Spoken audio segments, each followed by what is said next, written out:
Hola a todos, buenas tardes. En estos momentos me encuentro en lo que es la UABC Central. Como pueden ver, el cielo está totalmente nublado.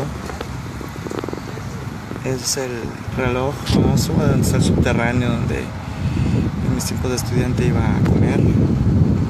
Ahí al fondo está la escultura del 50 aniversario de la UABC.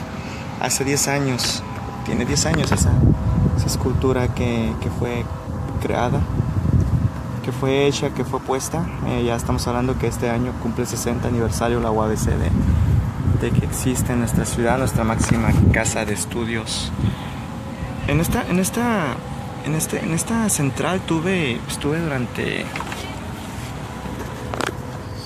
del 2004 al 2007, porque la Facultad de Ciencias Administrativas, que era esta parte que está aquí, ustedes pueden ver, y la otra parte que está allá, que ahora es Derecho, esa era la Facultad de Ciencias Administrativas. Al fondo está lo que es la biblioteca UABC, y acá al fondo está el teatro. Les digo, les estaba comentando que estuve el 2004-2007 en este lugar. Estuve estudiando lo que es la carrera de Licenciatura en Informática. Bueno, vamos a irnos rapidito lo que es el tema de hoy. El tema de hoy es la Copa del Mundo Japón-Corea 2002.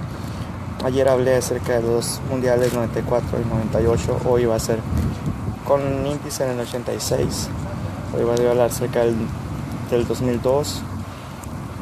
Esa Copa del Mundo por primera vez un país asiático la está organizando, ya que los continentes americano y europeo era donde se hacían las Copas del Mundo regularmente, y solamente un equipo americano había ganado en lo que es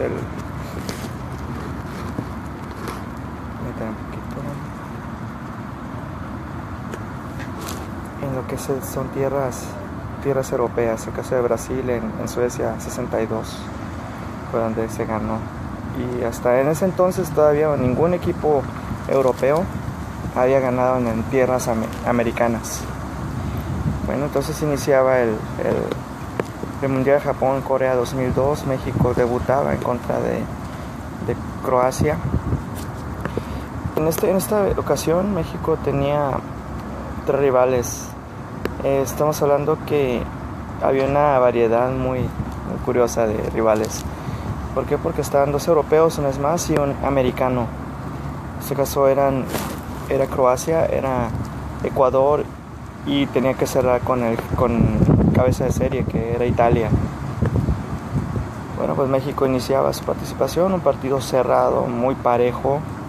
Recuerdo que estaban tan cerrado que se definió por un penal a favor nuestro, anotado por Cuauhtémoc Blanco, que en este momento se convertía en el segundo jugador mexicano en anotar en 2 mundiales consecutivos, o en 2 mundiales diferentes. Entonces estamos diciendo que fue emotivo ese gol, porque Cuauhtémoc, al celebrar, levanta las manos al cielo. Acaba de fallecer su señor padre, entonces el gol prácticamente se lo dedicó a él. México tomaba sus primeros 3 puntos, y el siguiente rival era el conocido Ecuador, de Aguinaga. El jugador estrella de Croacia entonces era el Davor Šuker. Casualmente traía el número 9 del Real Madrid, si mal no recuerdo. Entonces, por esa razón es que tenía mucho de dificultad este partido.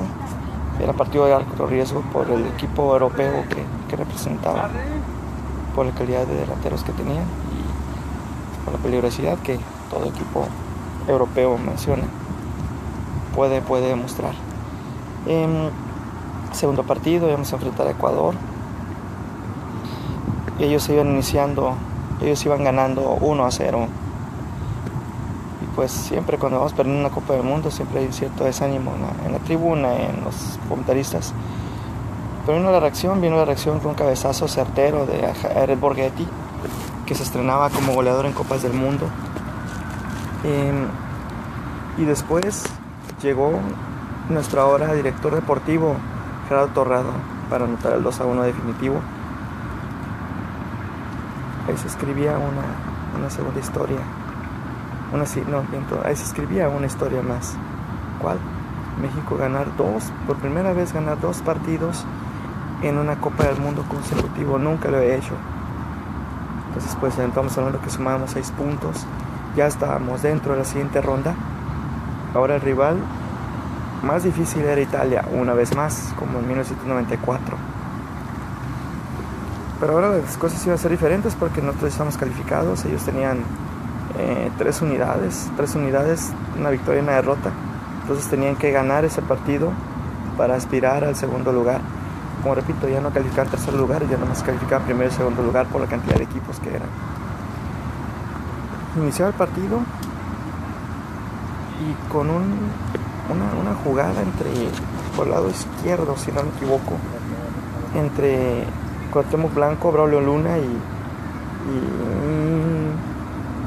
no me acuerdo si fue Ramoncito Morales. No, Ramón Morales no. Ramón Morales estuvo hasta el 2006.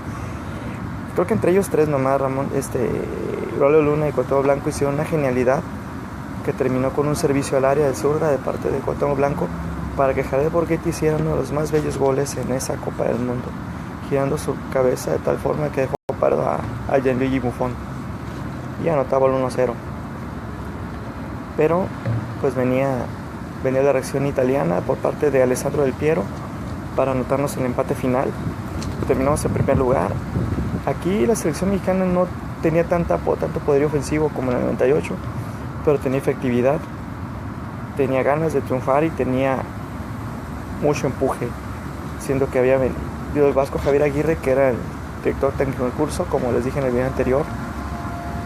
Lo agarró la selección en crisis, la calificó sobre la hora como si fuera una película de terror, y pues estaba a tope lo que es los ánimos, y más porque el rival que nos tocaba era nada más y nada menos que el viejo conocido Estados Unidos.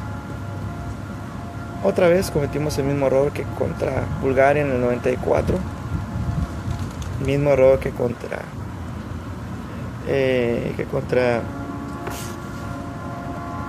Alemania, pues es Alemania, ¿no? Subestimamos al rival. Nosotros ya nos veíamos en los cuartos de final. Estábamos hablando de que ya Estados Unidos, pues prácticamente ya sin jugar ya lo teníamos eliminado. ¿Por qué? Porque lo conocíamos, porque es un rival que siempre le ganamos, siempre lo goleamos, etcétera, etcétera. Pero no contábamos con la sorpresa de que Estados Unidos venía con deseos de ganar, venía con una mentalidad mucho más superior a la nuestra, de las manos de un jugador con el número 21, Landon Donovan, y Brian McBride, que fueron los que nos hicieron los 2 goles. Ahí no nomás nos hicieron los goles, sino que nuestro capitán emblemático, Rafa Márquez, recibió la primera roja en una Copa del Mundo. De hecho era su segunda Copa del Mundo, si no me equivoco, y ya con el gafete del capitán, porque la primera en el 98 el capitán era García Aspe todavía. Bueno, esa fue la justa mundialista en Japón-Corea. Japón-Corea tuvo 2 himnos, un himno con una sinfónica asiática muy buena, estamos hablando que eran instrumentos clásicos, y también tenía una banda sonora de Vangelis que utilizó unos ritmos muy modernos, muy masterizados, que sea más movido el himno. También en esta ocasión, aparte de ser en un país asiático por primera vez, la Copa del Mundo mostraba no nomás una mascota, mostraba 3 monitos como de goma, como si fueran de plastilina, ¿no? No plastilina, de gelatina. Gelatinosos, son muñecos un poquito, podemos decir un poquito, en ese entonces futuristas. Nick, Atto y Kaz eran los nombres de los 3 muñequitos. muy coloridos, por cierto. Yo le decía que parecían como de gelatina, porque traen colorcitos amarillos, azules y no me acuerdo cómo era el otro. Pero en fin, ese es el siguiente, esa es la experiencia que México vivió en ese mundial. Comenzar a las casillas, no nomás los penales, sino subestimar a los rivales, tenerlos ya eliminados cuando realmente no estaban eliminados. Pude ver los partidos, los pude ver en vivo. El de Croacia lo vi en vivo, el de Ecuador lo vi en vivo, el de Italia no lo vi en vivo porque fue entre semana y era de madrugada y estaba trabajando, no lo vi en vivo. El de Estados Unidos sí lo vi en vivo, recuerdo que era un domingo. En ese entonces yo me puse esta playera justamente, que era la que usaron en esa Copa del Mundo. Salió también una versión en blanco y la versión en guinda.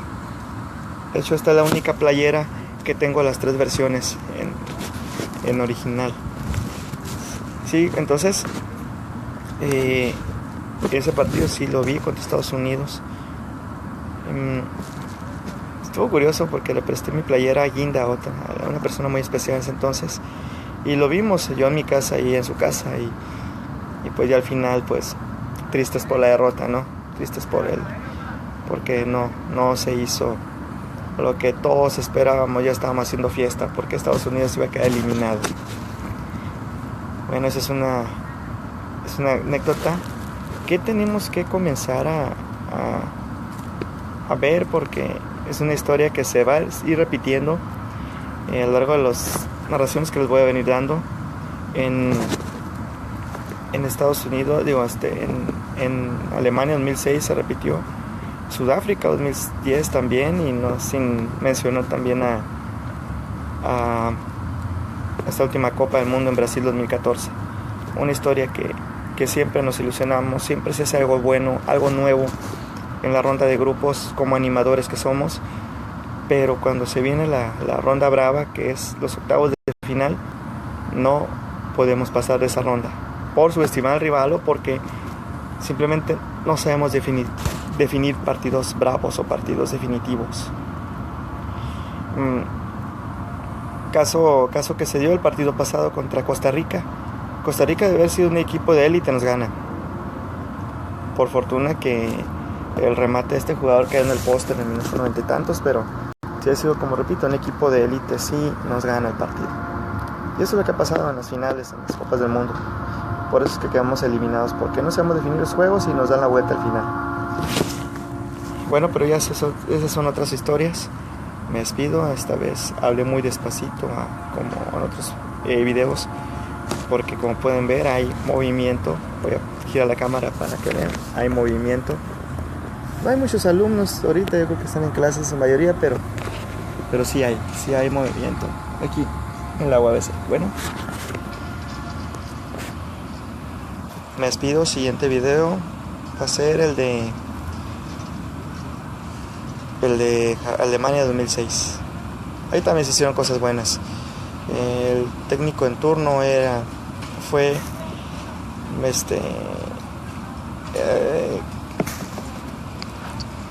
Ricardo Antonio Lavolpe, fue el técnico en turno. Ahí pues tuvimos un antecedente que se lo voy a platicar más adelante, en la Confederaciones del 2005. Yo creo que independientemente del título que por mano de la Puente en Confederaciones en el 99 se le ganó a Brasil 4-3, creo en lo personal que esa es la mejor actuación de una selección mexicana en una Confederaciones fuera de México. Sí, sin excavar la Confederaciones de este año, que no estuvo mal, pero creo que ahí nos faltó. Como les digo, nos falta definir partidos pesados. Bueno, entonces me despido, bajo la voz porque ya hay un movimiento aquí. Tengan una excelente tarde y pues denle like a los videos. Si pueden compartirlo, compártanlo. Se crean, hagan lo que quieran. Hasta luego.